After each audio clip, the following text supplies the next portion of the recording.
quelle est la problématique business liée à ce projet? Ce projet concerne l'utilisation des techniques de machine learning pour modéliser le risque de crédit. Et nous allons utiliser le langage R.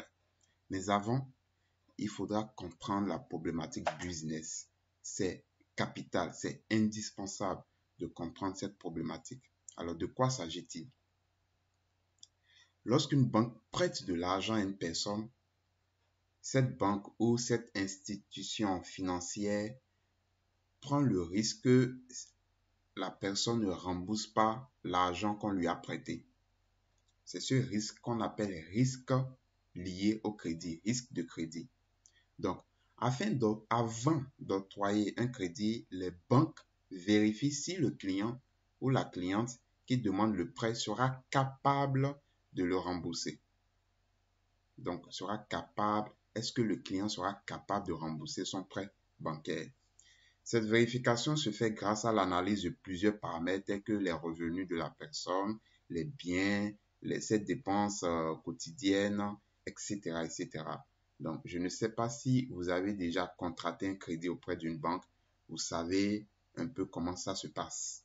Il y a un dossier que vous fournissez, vous remplissez des formulaires. Donc, il y a toute une étape qui précède l'octroi, en tout cas la décision de la banque de vous octroyer ou pas le prêt. Cette analyse qui est effectuée en amont est encore effectuée malheureusement par plusieurs banques de façon manuelle. Donc, cela est très consommatrice en temps et en ressources financières. Alors, grâce au machine learning, il est possible d'automatiser cette tâche de traitement de dossier, cette tâche qui va permettre à la banque de décider si oui ou non elle peut vous octroyer le prêt bancaire. Le machine learning peut automatiser cette tâche-là. Ainsi, il s'agira de pouvoir prédire avec beaucoup plus de précision les clients qui seront en défaut de paiement ou non. Si vous êtes par exemple vous avez domicilié votre compte bancaire auprès d'une néobanque, ce qu'on appelle les banques en ligne, il est possible qu'avec votre simple portable, avec votre seul smartphone, de candidater à un prêt bancaire. Donc, directement en ligne, tout se fait en ligne avec les néobanques.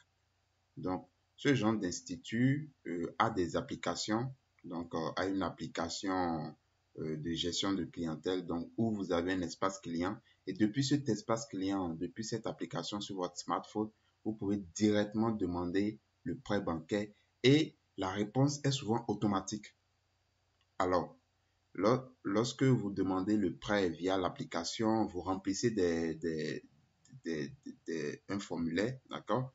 Vous mettez votre nom, prénom, vous remplissez, il vous demande plusieurs informations.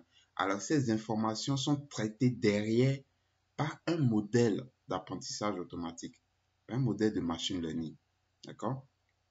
Et c'est ce modèle qui, à la fin, vous donne un score et à partir de ce score directement dit à l'institut si vous serez en défaut de paiement ou pas. Donc, sur la base des informations que vous avez remplies.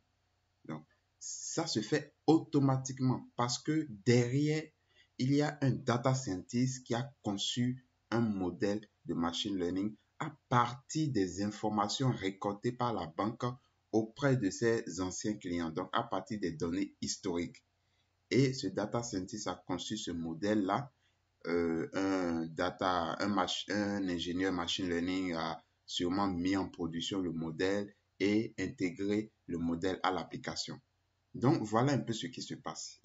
Et c'est comment construire un tel modèle de crédit scoring, de scoring de crédit, comment utiliser le machine learning pour construire un tel modèle, c'est ce que nous allons voir dans cette formation.